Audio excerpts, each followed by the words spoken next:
Muy buenas noches. Este es otro viernes de charlas entretenidas. Son las 9 de la noche y vamos a empezar esta que esperamos que sea una muy interesante charla entretenida. Le doy la bienvenida, querido hermano Joel Alejandro Gutiérrez Flores. Bienvenido. Hace ya muchas ocasiones, muchas charlas que no nos has acompañado. Te doy la bienvenida con mucho cariño. Tres charlas que no nos habíamos tenido el gusto de vernos, pero mira, para cerrar el mes y para continuar con esta época, temporada 3 que esperemos siga funcionando como funcionó el año pasado. Mucho éxito y vamos para adelante, Rafa. Seguro que sí. Mi querido Gustavo Sandoval Kingwer, qué gusto verte. Ya también tenía mucho tiempo que no tenía el gusto de ver tu efigie en nuestras pantallas. Qué bueno que estás aquí con nosotros. Muchísimas gracias por la invitación. Aquí estamos con el gusto de siempre. Muchas gracias, Rafael. Buenas noches, Joel. Buenas noches a ambos. Un gusto, Bueno, damos la Rafa. bienvenida también a nuestros amigos internautas, a todo el público que nos escucha. Hemos tenido a través de estos días algunas muy buenas opiniones acerca de nuestras charlas entretenidas y muchos comentarios y afortunadamente lo que más nos interesa, muchas sugerencias sobre los temas. Y pues entre ellos la inquietud que prevalece, así como yo diría la que destaca entre todas las inquietudes que nos muestran nuestros internautas, nuestro público, es saber la verdad sobre los orígenes de la institución masónica. Ya habíamos platicado en alguna ocasión, recordarás Joel, recordarás Gustavo, que habíamos platicado de que especialmente en el cine, las novelas, se han encargado de darle mucha imagen a la masonería.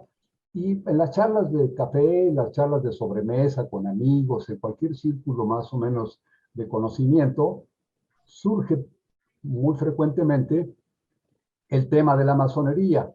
Y con la masonería, pues el esoterismo, la magia y todo esto.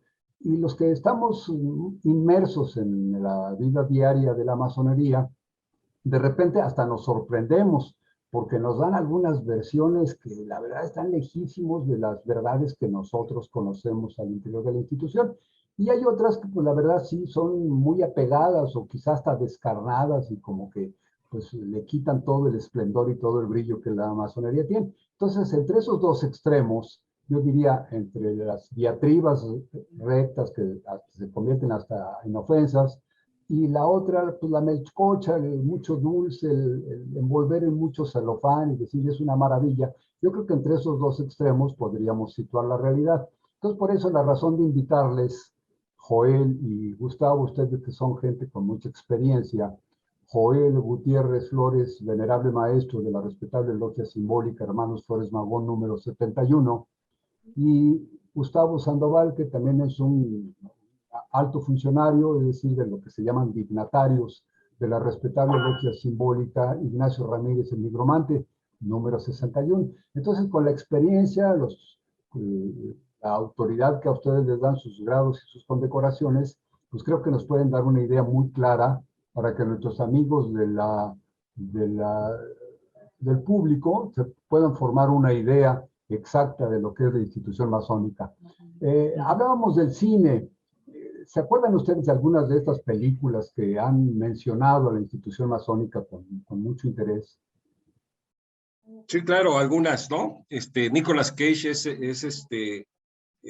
tiene películas muy interesantes que hablan acerca de los orígenes de la masonería.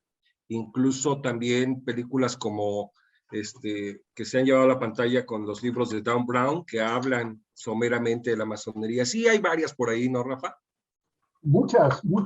Miren, hay algunas películas, bueno, en el argot de los cinematografistas, pues no quisiera entrar porque es complicado, pero hay algunas películas que tienen como temática realmente la masonería, es decir, es una película sobre masonería. Pero hay otras que son, por ejemplo, de acción o de misterio, de magia, o hasta de crímenes, y en alguna medida mencionan a la masonería de manera sesgada. Por ejemplo, hacen que algunos de los actores o los protagonistas traigan emblemas masónicos, ya sean anillos o un adorno en la pared de sus oficinas, de alguna manera, ¿no? Inclusive recuerdo alguna película por ahí, ¿se acuerdan de ese criminal famoso de Inglaterra que le apodaban Jack el Destripador? Entonces ese famoso, se hizo famoso que porque había era lo que ahora le llaman asesinos en serie o crímenes en serie y de feminicidios. Entonces aparecían muchas mujeres muertas y que les sacaban los intestinos o les destrozaban el vientre.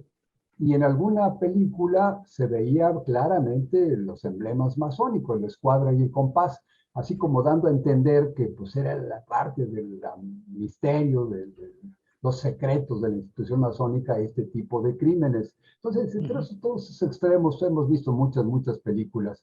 ¿Tú cómo ves, Gustavo? Tú que tienes experiencia, inclusive has tenido participación en la Wikipedia, la enciclopedia esta de Internet, y con todo este conocimiento, ¿qué opinión nos puedes dar acerca de estas versiones de la institución masónica?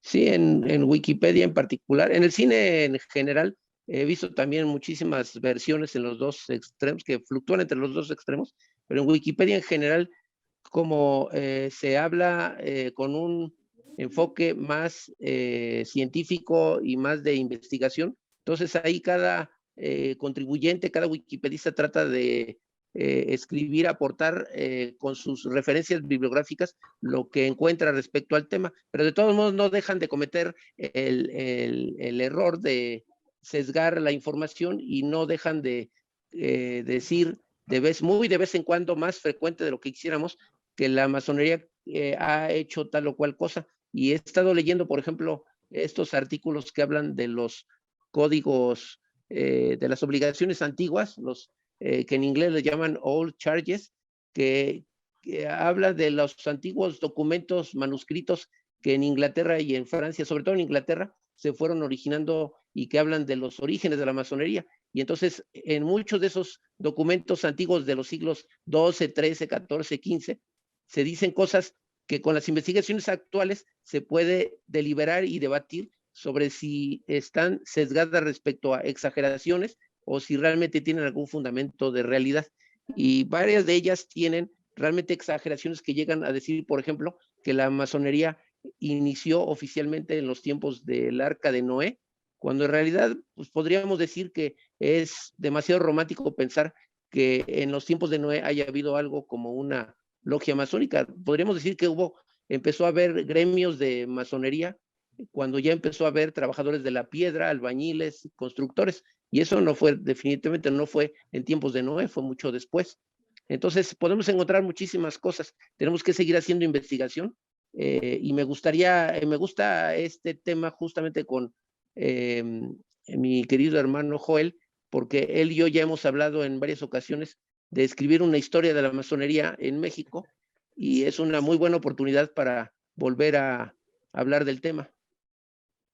Oye, pues qué bonito, Gustavo. Ahorita te acaba de mencionar, mi querido Joel, como que el tiro de Gustavo fue directo al Sí, corazón, así dice, sí, Joel sabe de eso y Joel y yo vamos a hacer un sí, libro. Este es un sí, en algún proyecto muy momento, en algún interesante, momento. pero justamente queríamos empezar. En tu opinión, Joel, ¿cómo ves lo romántico que menciona Gustavo en relación con los orígenes?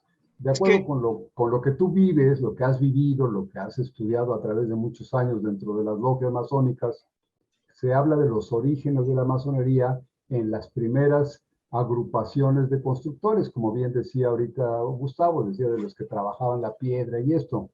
sí. ¿Podríamos pensar realmente que ese es el origen de la institución masónica? A ver, está muy interesante porque el tema puede verse desde de diversos puntos de vista. Y uno, el primero, el histórico, cargado de positivismo y científico, podríamos empezar a colocar en las piezas, ¿no? A ver, ¿qué es masonería? Masonería viene del francés masón, que masón significa albañil. Entonces, si estamos pensando que las primeras agrupaciones de albañiles que empezaron a usar simbología de escuadra, compás y cosas por el estilo, y crean un sistema simbólico para generar o comunicar sus intereses. Bueno, si de ese tipo de masonería estamos hablando, esta inicia por ahí de 1717, un poquito antes, poquito después, pero en esa época inicia ese tipo de masonería, ¿no? Entonces, así como que muy a la usanza de decir, masonería es un albañil y las logias masónicas no. Sin embargo, si hablamos de la masonería como albañilería, pues también tenemos que saber que había masonería en donde siempre hubo construcciones. Entonces, había masonería desde Egipto, había masonería en América para construir pirámides, recintos, etcétera. Había masonería en la India, y etcétera. Podíamos pensar que la masonería entonces, o sea, un albañil que se dedica a construir, pues, existía desde siempre, ¿no? Y ahora, la masonería que hoy en día practicamos, esta masonería ritualística que se junta en los talleres, que tiene grados, que tiene una asociación ritualística y que se dedica como escuela de filosofía a generar diversas actividades, esa escuela masónica, bueno, también se funda y evoluciona a partir de esa masonería postmedieval de constructores de las catedrales, ¿no? Llega a México por España, por la conquista, llega a México por medio de Estados Unidos y su embajador en México, llega por ejércitos franceses y conviven en México diversos ritos, diversos tipos de hacer masonería. Entonces, podemos decir, esos son los orígenes más, pues históricamente mejor redactados o más estructurados, ¿no? Pero lo cierto es que, y aquí quisiera decir algo bien específico, la masonería crea un discurso que habla de que nosotros, como masones, tenemos un origen milenario, y para que este discurso tenga un sentido que valide el discurso y las acciones que esta masonería quiere desempeñar, coloca su discurso en el origen, por ejemplo, del templo del rey Salomón, ¿no? Y dice, ok, los constructores del templo del rey Salomón son los primeros antecesores maestros masones que crean la masonería que estamos llevando a cabo nosotros. Y nosotros emulamos ese discurso, ese modelo discursivo del modelo del templo del rey Salomón, para afianzar la estructura ritualística que llevamos a cabo hoy en día. Entonces, eso es también importante hacer notar, ¿no? Que remontamos los orígenes de nuestra propia historia con sentidos arquetípicos, con discursos antiguos, para validar las cosas que nosotros finalmente hacemos, ¿no? Y darles una estructura propia, elaborar nuestro discurso actual de masonería. Es cuanto, querido maestro. A mí me gusta mucho el concepto como lo han planteado ustedes. Me creo que esto nos aclara mucho. En la anterior de nuestras charlas entretenidas, estuvimos hablando sobre un tema que se bautizó de una manera sensacional. Decía, ¿qué es eso que llaman masonería? Y nos ayudaron a tratar de dilucidar el tema de qué es la masonería, ni más ni menos que nuestro querido y ilustre hermano Rafael Rivera Puebla, que pues también tiene los más altos grados dentro de la institución, y al mismo tiempo estuvo nuestro también ilustre hermano Miguel Jacinto Navarro. Entonces, pues ambas autoridades en todo lo que es la historia de la masonería, y la verdad es que pues nos aproximamos un poquito a definir qué es la masonería, y me gustó mucho la forma como inició el debate mi querido hermano Rafael Rivera, porque dijo, me parece más sencillo que no es definir qué no es la masonería, porque así como que atrevernos a decir la masonería es esto y esto, pues es muy complicado por la enorme extensión de sus propiedades. Va desde un extremo del pensamiento hasta el otro, entonces de verdad que sería muy complicado definirla con puntualidad. Pero decir que no es, pues hay muchas cosas que podemos aclarar. Y decir que otras cosas, pues no es un club de autoayuda así del tipo de Alcohólicos Anónimos, en el que cada quien venga a mostrar su tragedia y a decir que encuentre el apoyo de todos para resolverlo y demás. No, tampoco es un club de pues ayuda a los demás, es decir, que se junte dinero para construir hospitales o para ayudar a los niños huérfanos y demás. Sin embargo, sí se hace. Entonces, sí hay una gran fraternidad, hay una gran colaboración, se trabaja por filantropía, y entonces sí hay algo de eso, pero no se dedica exclusivamente a eso. No es una facultad de filosofía como la de la universidad, que con todo el respeto que me merecen a mí los estudios universitarios, pero las facultades de filosofía más bien son facultades de historia de la filosofía. No es donde se estén desarrollando nuevas tesis filosóficas que ya estén un poquito divorciándose de los antiguos de hace 300, 500 o 1000 años, ¿no? Sino que ya debemos encontrar nuevas ideas y nuevos pensamientos totalmente de acuerdo a los años que vivimos. Entonces tampoco es una escuela de filosofía, sin embargo, se estudia mucha filosofía. Entonces, este enfoque me encantó. Y ahorita, como lo están planteando ustedes, me parece que continuamos con esa tónica, es decir, pues definir exactamente cuándo, pues que fue un jueves a las 4 de la tarde del año no sé qué, pues no se puede, ¿no? No podíamos dar, como todo en la humanidad, como todo en la naturaleza, no tiene un momento preciso de creación. Las especies animales, por ejemplo, los pájaros, los mamíferos, los insectos, no tienen una fecha de aparición, sino que es una evolución a través de los siglos o de los milenios. Y entonces, pues actualmente una lagartija tiene mucho de un dinosaurio. Y los pájaros que vemos que adornan las jaulas o que adornan los árboles, pues también tienen su origen en los dinosaurios. Y nosotros mismos estamos formados de los primeros caldos biológicamente activos y de ahí vamos desarrollando toda la vida hasta llegar al ser humano actual. Entonces yo creo que más o menos así son todos los productos del pensamiento humano y entre ellos la institución masónica. ¿Cuándo empezó? Pues oye, quienes dicen, es que fue con las constituciones de un señor Anderson, que era por cierto, era un sacerdote allá en Inglaterra, y dicen, en esa fecha se inició la masonería. Realmente es, pues con el perdón de quienes sostienen esta tesis, pero es absolutamente absurdo. ¿Cómo puede ser que alguien que coleccionó una serie de reglamentos para formar su propio condensado de reglamentos, de dónde consiguió los reglamentos si no existía antes? Entonces dicen, cuando él coleccionó los reglamentos, en ese momento inicia. Entonces, ¿qué reglamentos coleccionó el señor, no? Así como vamos encontrando muchos dogmas y muchos prejuicios que nos impiden ver la realidad. Y bueno, nosotros como estamos trabajando constantemente en las logias, tenemos un poquito de mayor claridad, pero nuestros amigos del público que no tienen el conocimiento cercano, pues se encuentran con una serie de versiones. Decíamos, hace un momento platicábamos con Gustavo, decíamos, dentro de las distorsiones de la historia de la masonería, del aspecto de la masonería, de la definición de la institución masónica, hay algunas distorsiones de buena fe. Algunas, sobre todo masones, muy enamorados de la institución. Yo me cuento entre ellos, pero trato de evitar los dogmas y los prejuicios.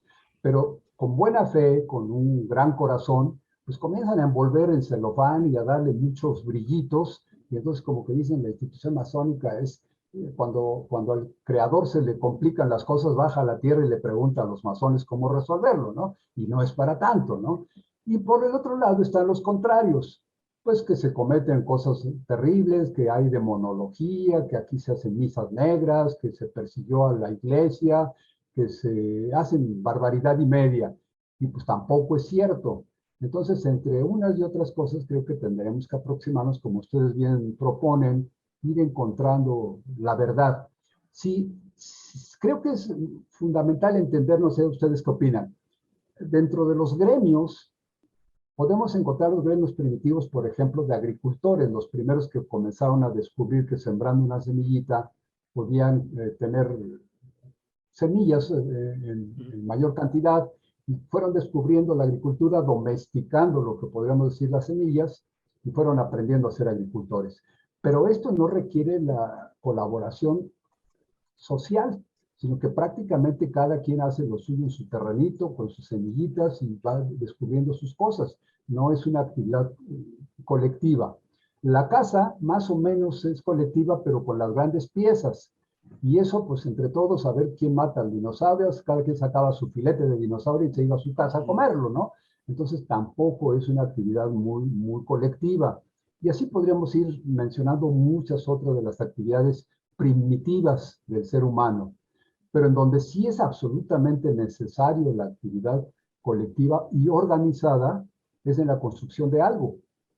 Alguien tiene que ir por las piedras, alguien tiene que hacer una especie de proyecto, de diseño de lo que se va a construir, y luego pues para levantar grandes volúmenes de roca o eso se requiere la colaboración planificada, la invención de herramientas, la invención de maquinaria, en fin, todas estas cosas, y finalmente llegar a lo que mencionaba Joel del medioevo, construir ya proyectos extraordinariamente difíciles que solamente contando con la participación de intelectuales que no trabajaban directamente con las manos, sino que eran los teóricos de la geometría, por ejemplo.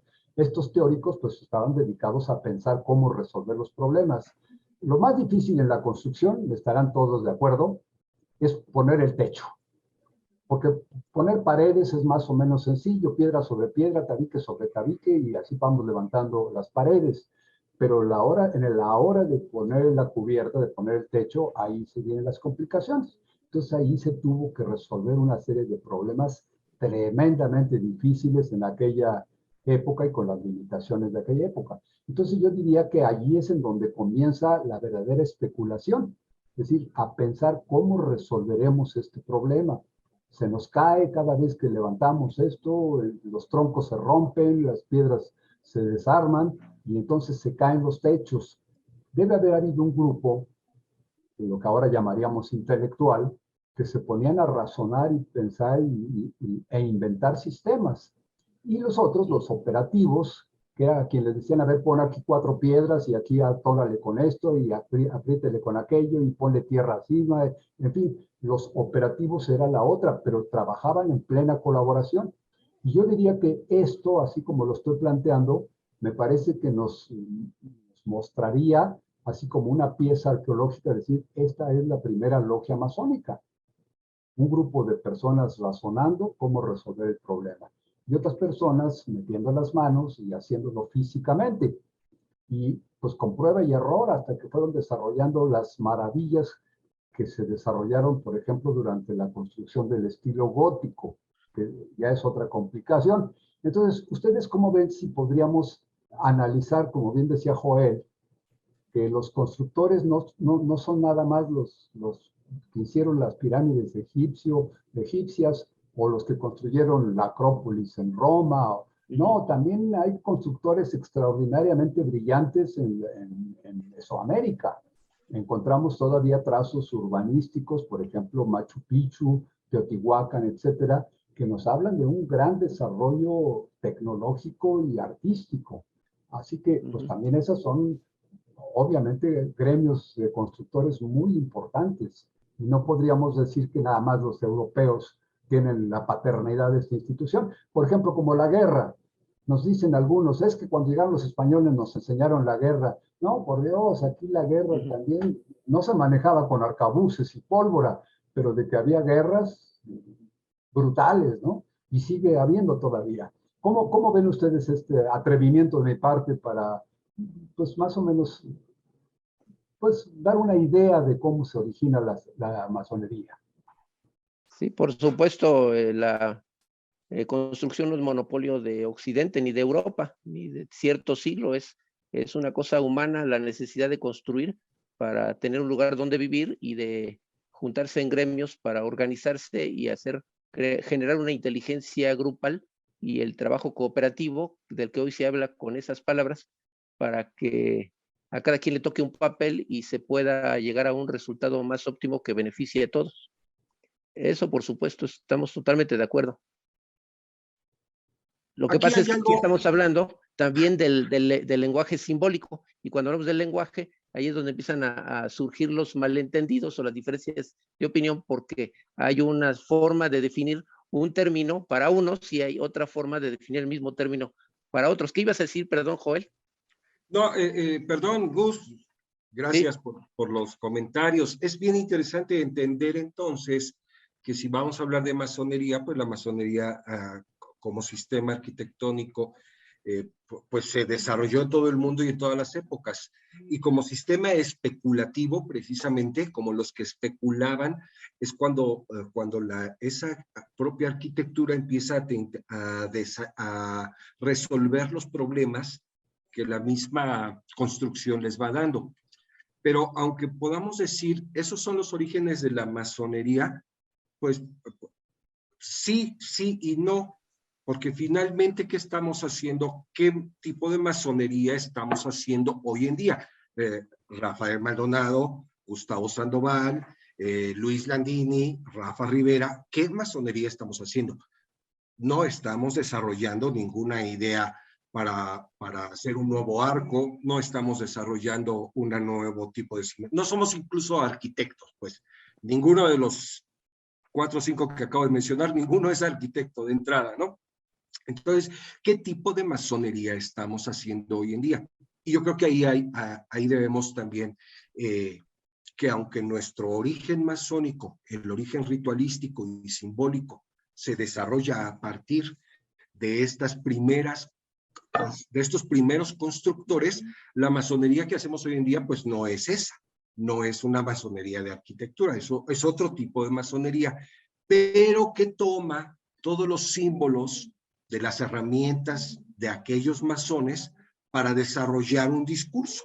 Y este discurso, desarrollarlo a partir de esos símbolos y construir una filosofía, un modo de entender las cosas que permita desarrollar una escuela de pensamiento, que eso es lo que finalmente estamos haciendo hoy en día. ¿O no, Gus? ¿Estarás de acuerdo? Es por supuesto, es una escuela filosófica donde todo lo que estamos mencionando de la construcción de piedra sobre piedra y de techo y paredes se convierte en un símbolo para hacer de nosotros una mejor persona.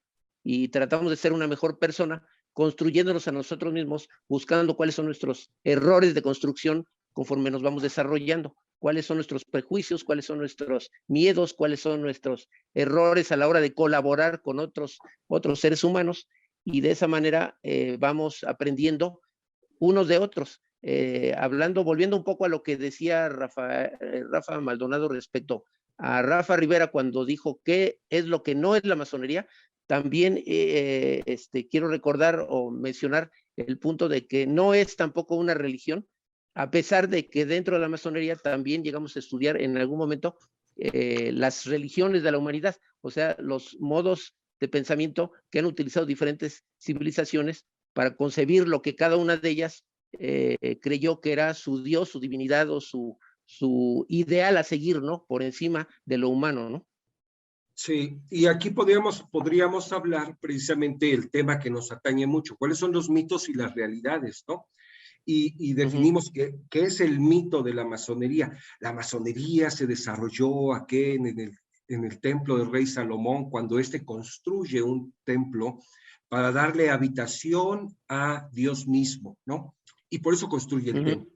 Y entonces, y los masones de hoy en día, todos los talleres donde trabajamos nosotros como masones, emulan el templo del rey Salomón y colocan las columnas que colocó el arquitecto Hiram Abiff para cuando construyó el templo del rey Salomón, ¿no?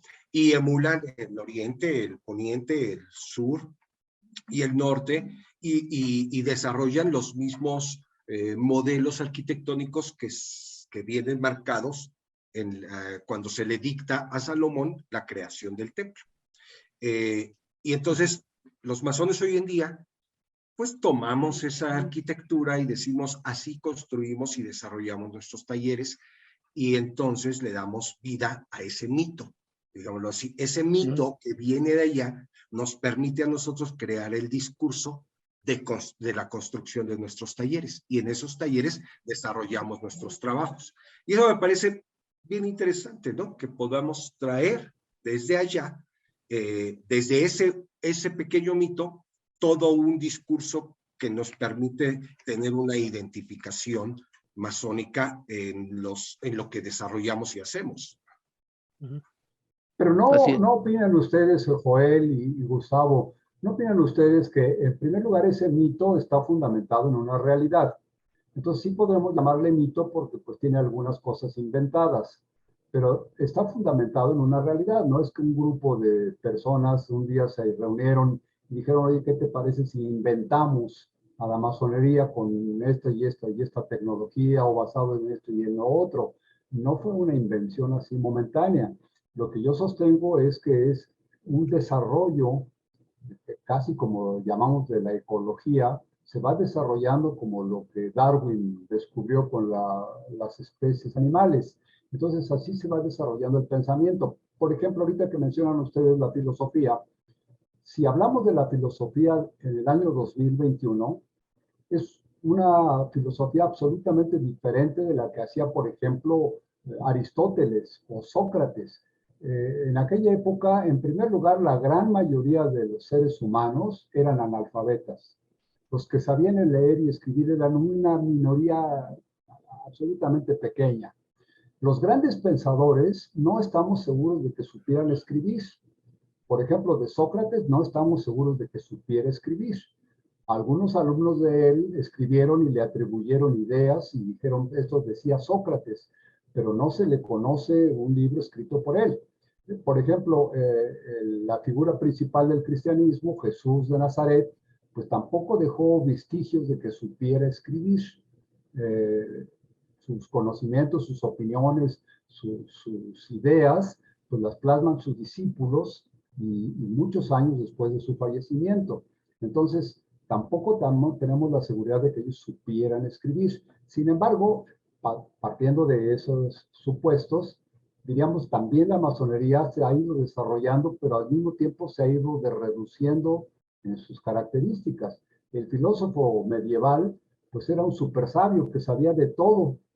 Ustedes recuerdan a una figura como Leonardo da Vinci, así como inventaba un helicóptero, inventaba una máquina de guerra, o hacía una gran pintura, o hacía una gran escultura, y podía inventar fórmulas de pigmentos o de pinturas, por ejemplo, los que se aplicaban en las paredes, esos que le llaman frescos, las superficies de cal con pigmento, y a base de fracasos se le caía la pintura y ya estaba a punto de que lo demandaran porque no cumplía con los tiempos, etc.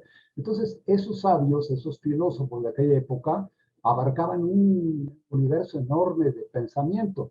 Y conforme han ido pasando los tiempos, pues la filosofía se ha ido dedicando a pequeñas fracciones del conocimiento. Entonces hay filosofía de esto, filosofía del otro. Bueno, hasta en la carnicería de la esquina de mi casa, los calendarios que regalan dicen nuestra filosofía es el peso exacto, ¿no?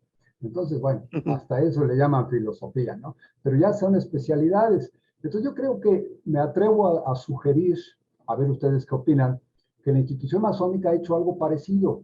Lo que primero era una logia que se dedicaba a desarrollar ideas, a desarrollar sistemas de construcción, sistemas de organización social, porque construir una catedral en 1600, 1700, 1500, construir una catedral en aquella época llevaba 30, 40, 50, hay catedrales que tardaron más de 100 años en su construcción. Entonces, durante el tiempo de construcción, imaginemos un promedio de 40 años de construcción. Son prácticamente 2 o 3 generaciones humanas. Y entonces organizar a 30 o 40 mil personas con comida, con vestuario, con herramientas, con materiales, con dinero para hacer la obra, pero además con la tecnología y la ingeniería necesaria, pues requería una gran organización. De manera que una logia de aquella época tenía que dominar muchísimos conocimientos muy amplios. Una logia actual, pues hace lo mismo porque estamos formando las logias personas que provenimos de muchas profesiones, de muchas especialidades. Habemos algunos que somos arquitectos, pero hay otros como en nuestro caso, Joel es economista, Gustavo es traductor y con conocimientos de otro tipo de cosas. Entonces, a pesar de que somos un verdadero crisol de profesiones y de conocimientos en las logias, pues desarrollamos una fracción muy pequeña de lo que se desarrollaba hace 500 o 600 o 700 años, ¿no? Pero finalmente yo diría que no es que hayamos inventado una nueva masonería o que estemos haciendo otra. Hemos abandonado algunos conceptos. Pero, por ejemplo, esto que mencionabas, Gus, y con todo el respeto y el cariño que tú mereces, si en la institución masónica solamente voy a crecer yo, para mí, mi perfeccionamiento y mi mejoramiento personal, me parece una tarea muy egoísta, porque solamente me importo yo y voy a aprovechar el conocimiento de Gustavo y el conocimiento de Joel y el conocimiento de todos los demás para perfeccionarme yo. Y suponiendo que lo lograra, porque además en el intento me muero, pero suponiendo que lograra yo esa perfección, pues solamente la logré para mí.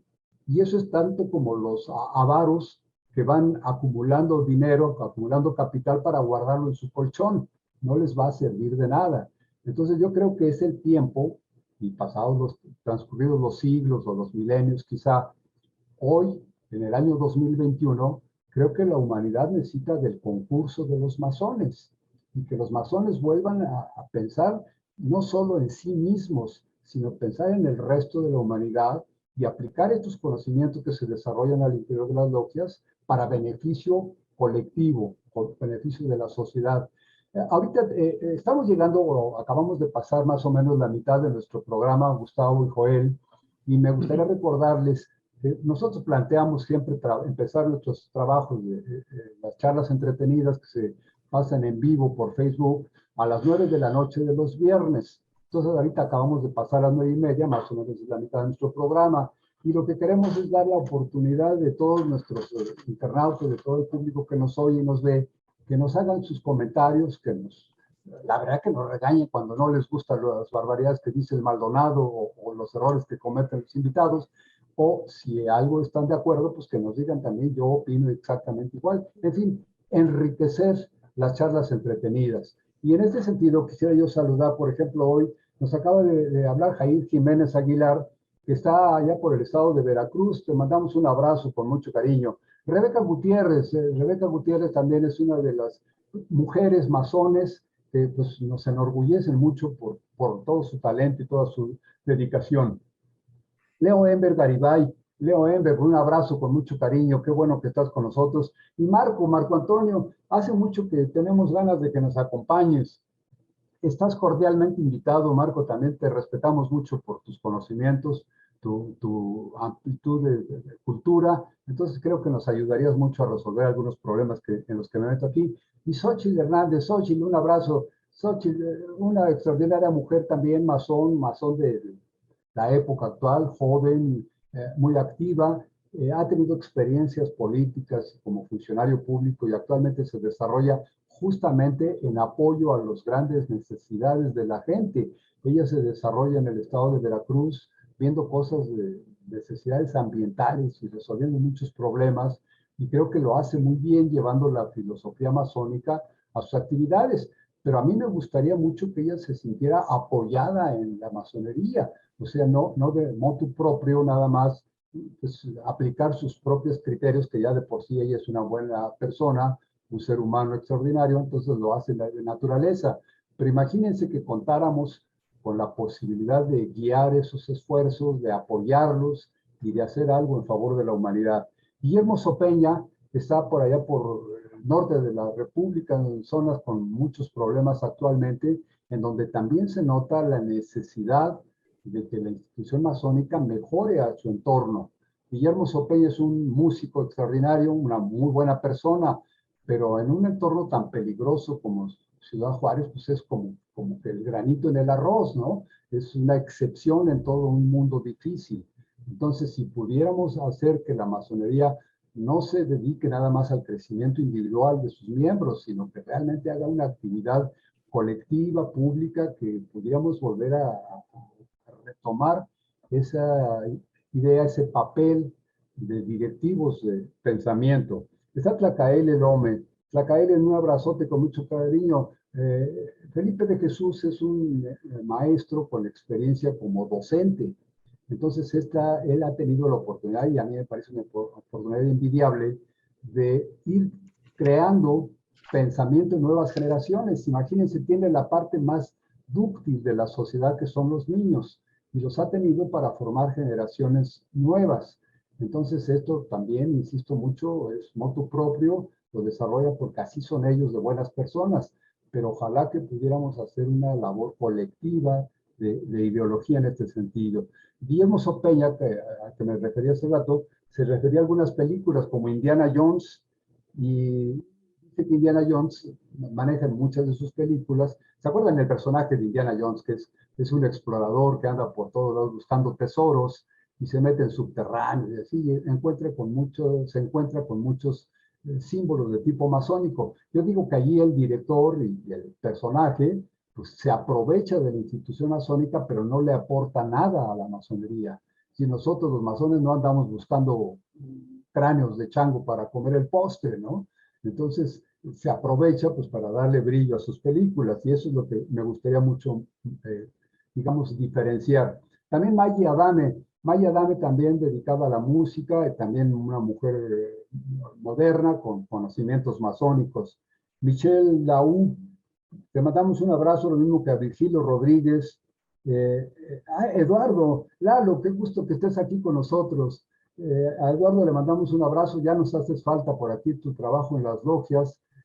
Ojalá que muy pronto te podamos contar entre nosotros. Y Luis Landini nos manda un saludo, está hoy como espectador, pero ¿qué creen? Que estuvo enfermito en estos días, entonces hemos estado muy preocupados por su salud. Luis, estoy seguro de que las cosas van bien en tu salud, que pronto ya estarás recuperado perfectamente y que no tengas ningún problema lamentable o grave. Entonces te mandamos un abrazo con todo el deseo de que muy pronto estés saludable.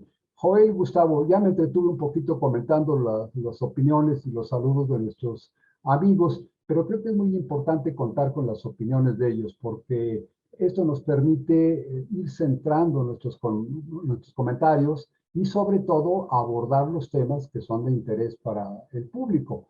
Porque pues, si no, vuelvo a lo que le comentaba yo a ustedes hace un momentito, es decir, si somos autofágicos, esta palabrita suena rara, pero es como que nos alimentamos de nosotros mismos, ¿no?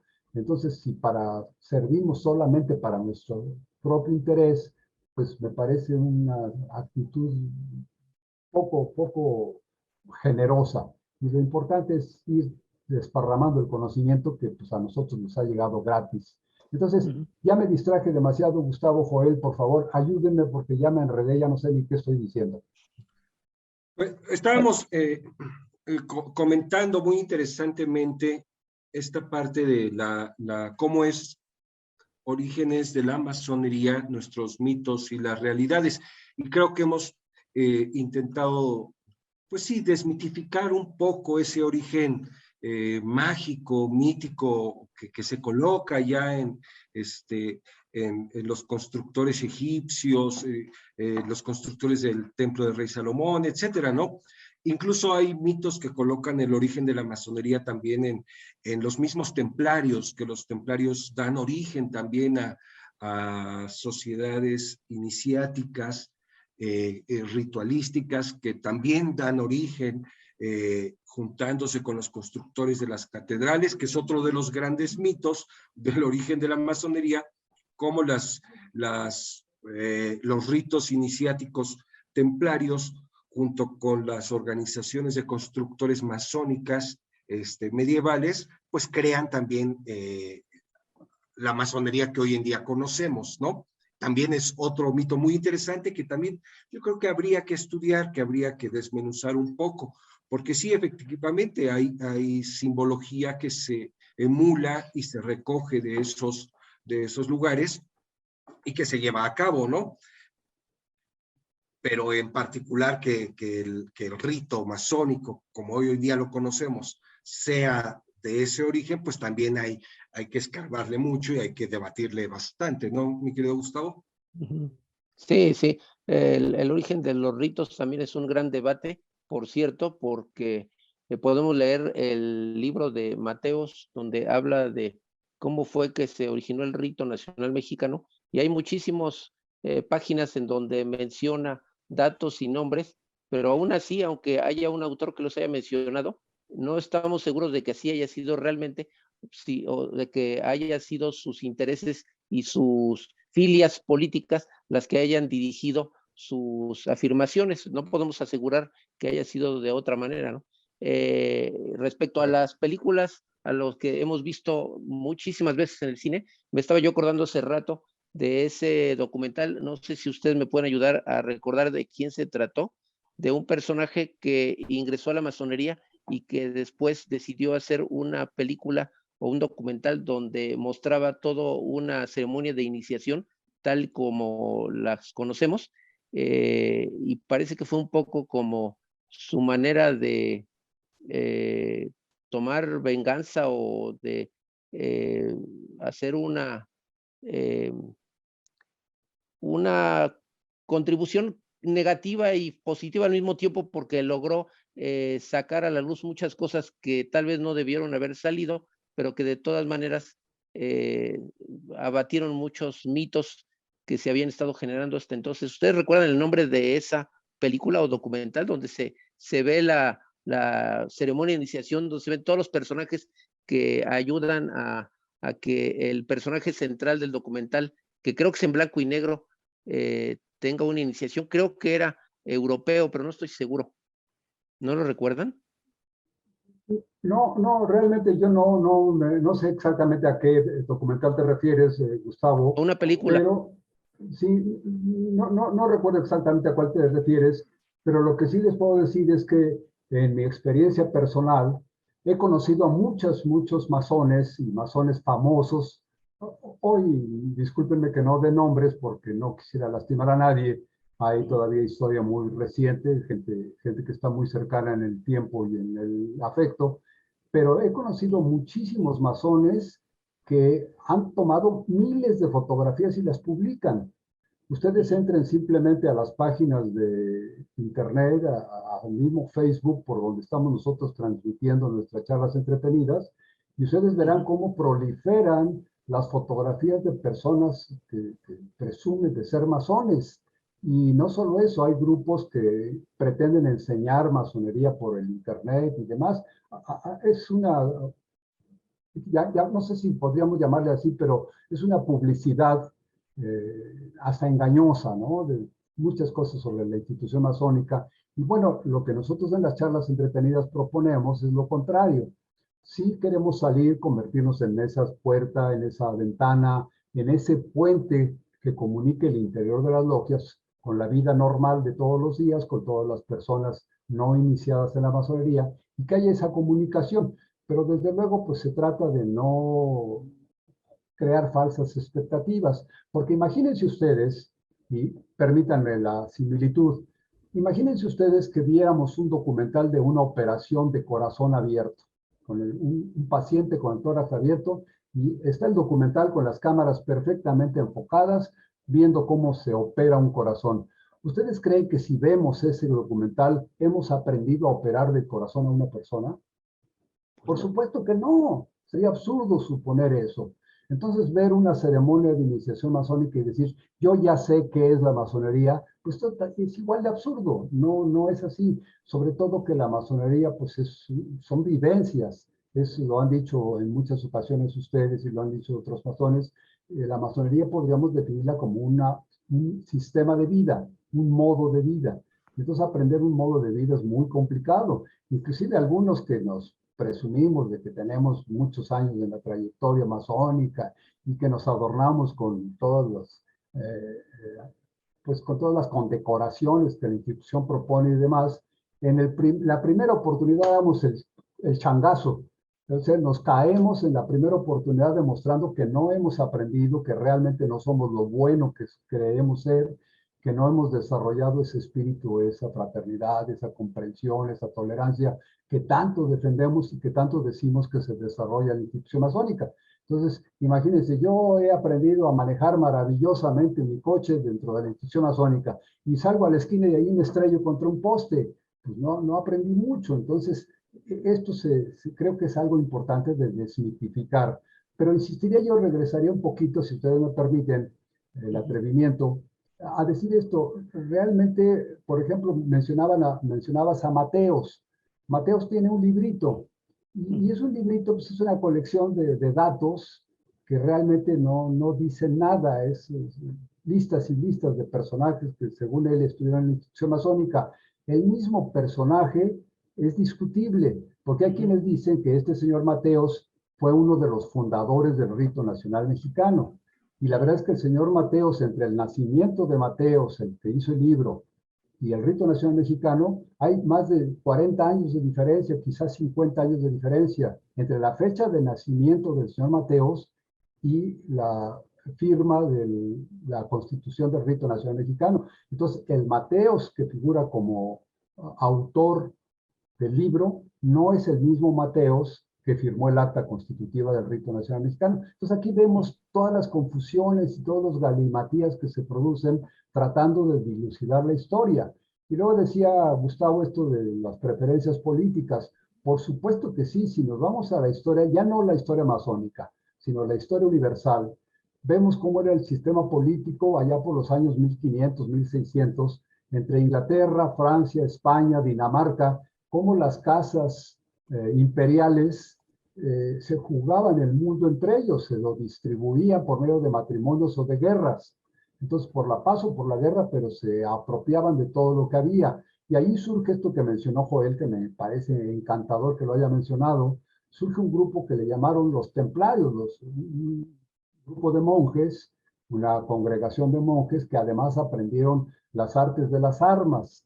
Entonces eran por un lado soldados, por el otro eran monjes y por el otro lado extraordinarios banqueros.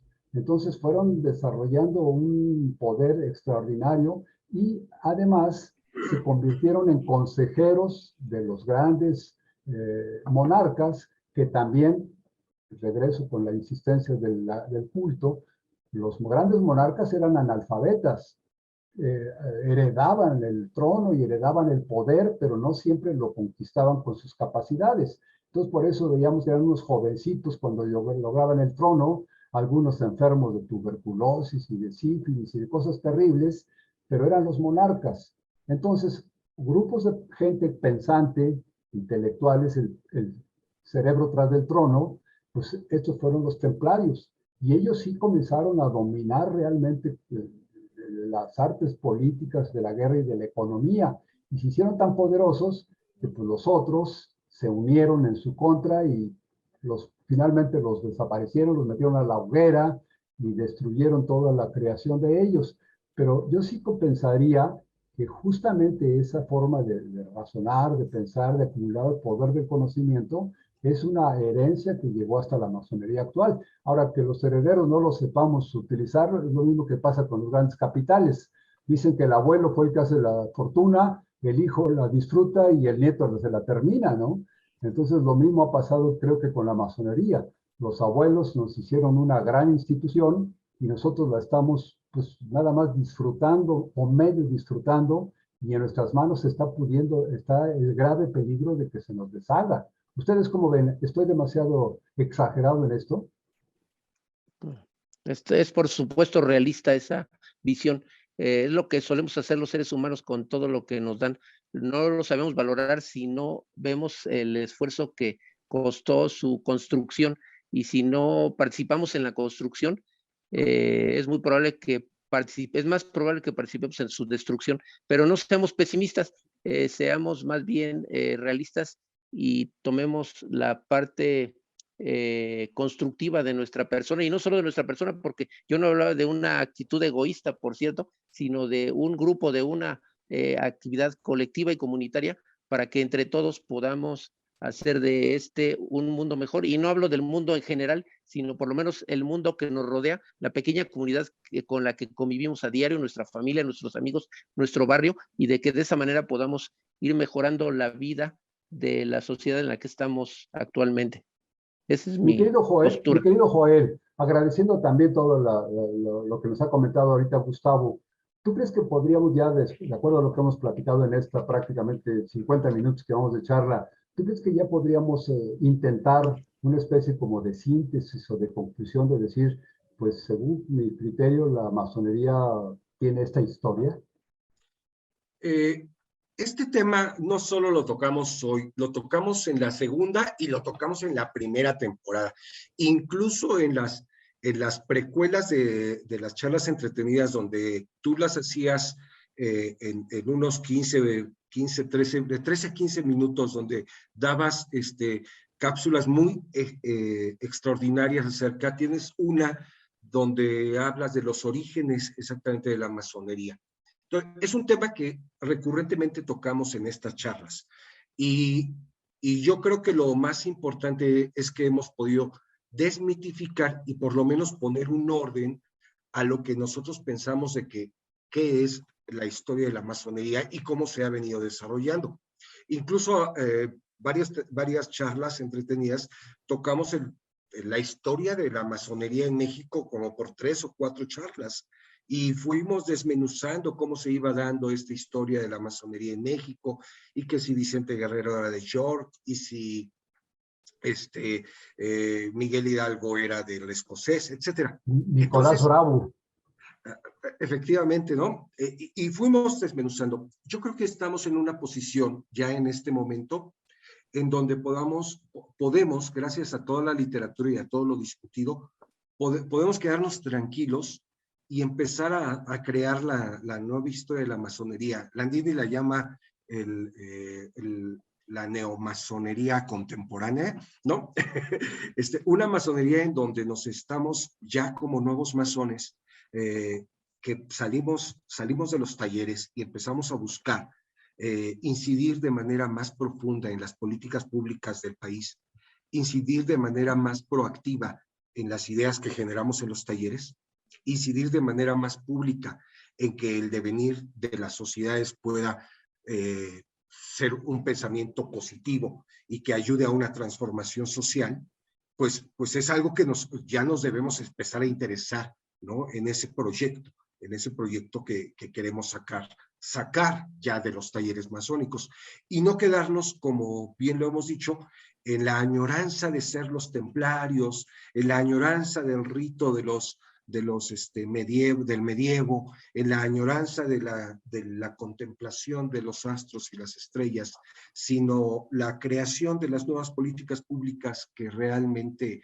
empiecen a modificar las estructuras de este sistema, que no ha hecho mucho por la evolución del país y del mundo en general, ¿no?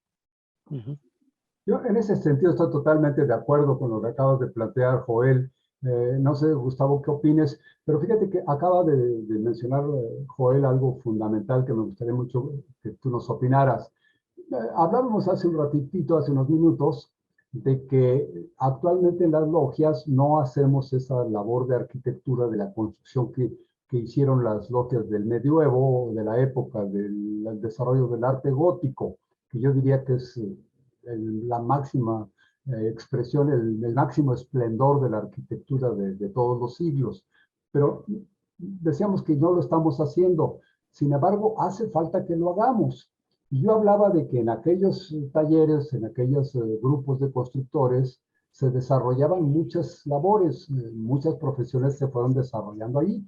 Se requería astronomía, por supuesto, porque la orientación y el cálculo de las temporadas de lluvias y el hielo toda la parte climática era importantísima. Y obviamente tenía mucha relación con las estaciones del año y demás, entonces se desarrollaba muy bien eso.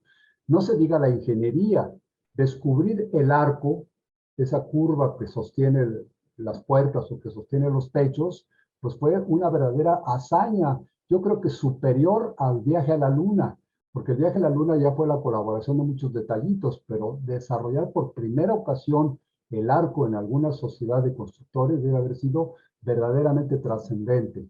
Y así hablaríamos de la economía y de la medicina. ¿Se imaginan una epidemia entre los albañiles que estaban construyendo la Catedral de Nuestra Señora de París durante 30 o 40 años? Se producían epidemias, se acababan todos los albañiles. Entonces, hubo medicina y hubo sistemas para la comida y para toda la economía. Todo es un gran desarrollo tecnológico y profesional de muchas ramas.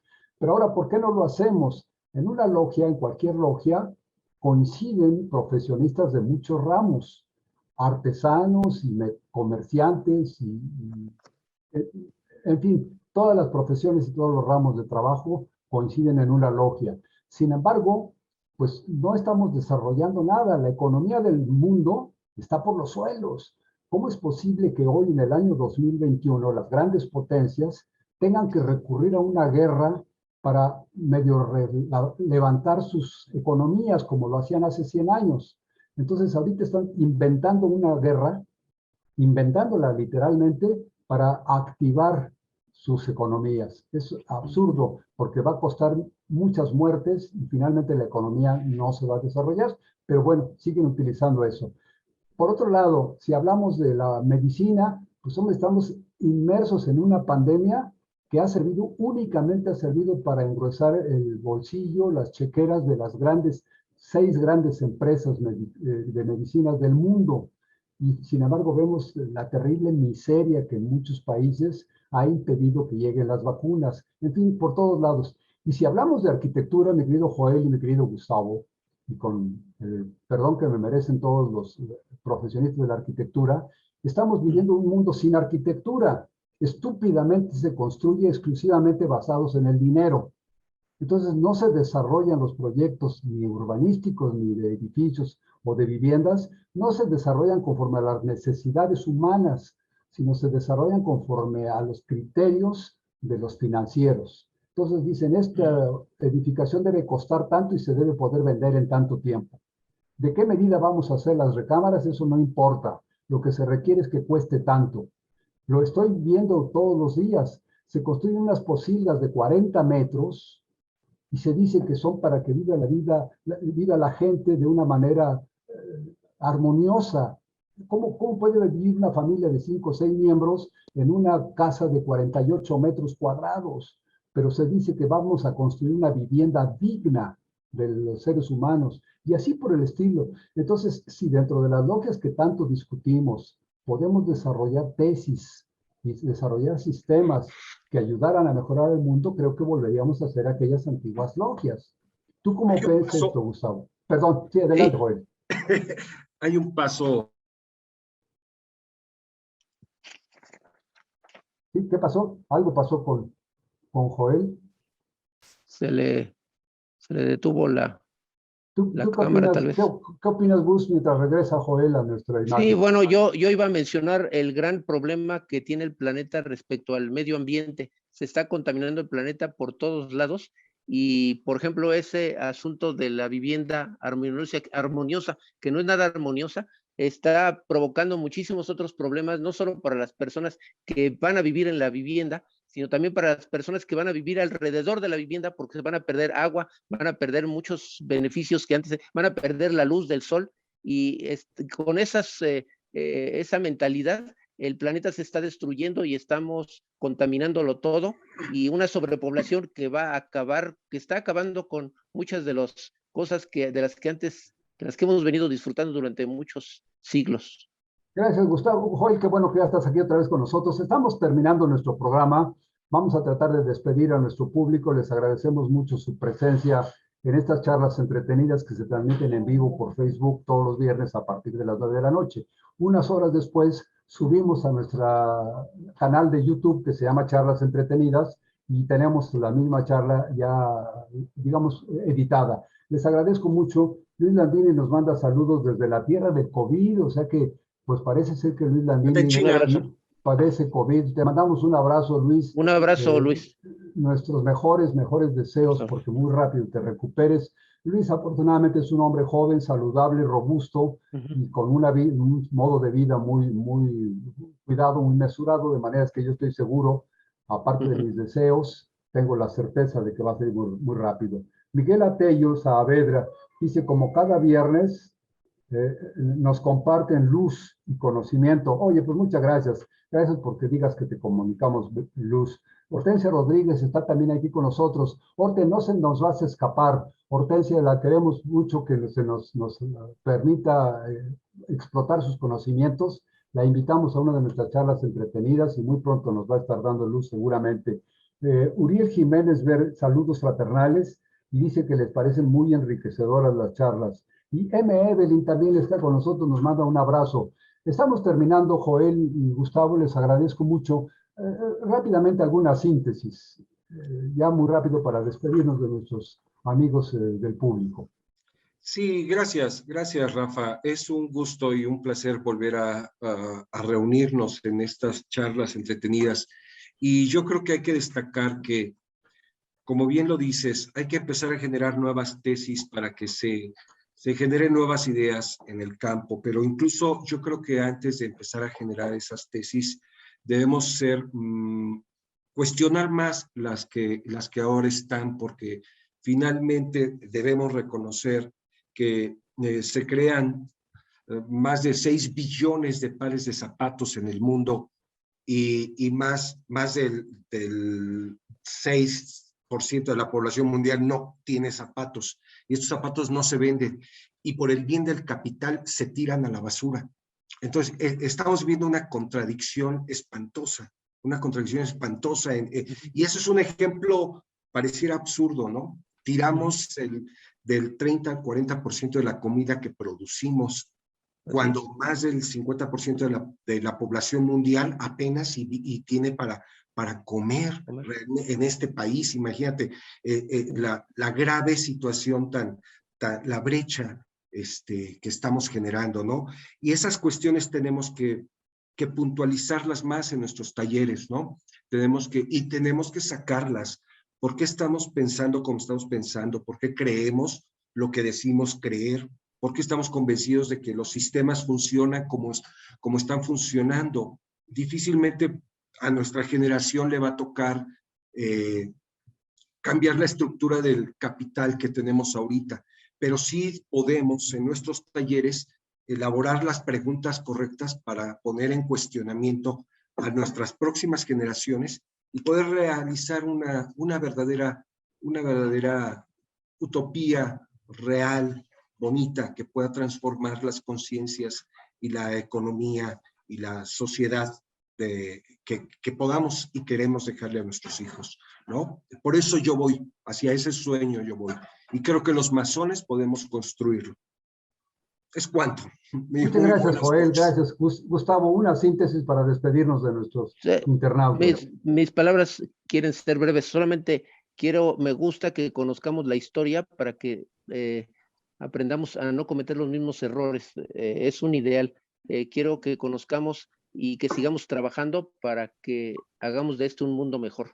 Esa es mi esperanza. Muchísimas gracias a ambos. Gustavo, muchas gracias. Alejandro, Joel, Alejandro, muchas gracias. Un abrazo con todo el cariño que ustedes merecen. Un abrazo para los dos. Mi gratitud. Nos vemos el próximo viernes a las 9 de la noche en vivo por Facebook y unas horitas después en YouTube. Me despido también de Claudio Héctor Cernas Arvelagui, que nos acaba de mandar un saludo, y Lolis Mato, que dice nos acompaña con frecuencia en nuestras charlas entretenidas. Les mando un abrazo con todo el cariño que ustedes merecen. Por favor, cuídense mucho, cuiden su salud. La pandemia sigue causando muchos estragos en nuestra sociedad. Nos vemos el próximo viernes a las 9 de la noche. Que tengan la mejor de las semanas. Muchas gracias. Igualmente. Gracias. Un abrazo. Buenas noches. Un abrazo. Gracias.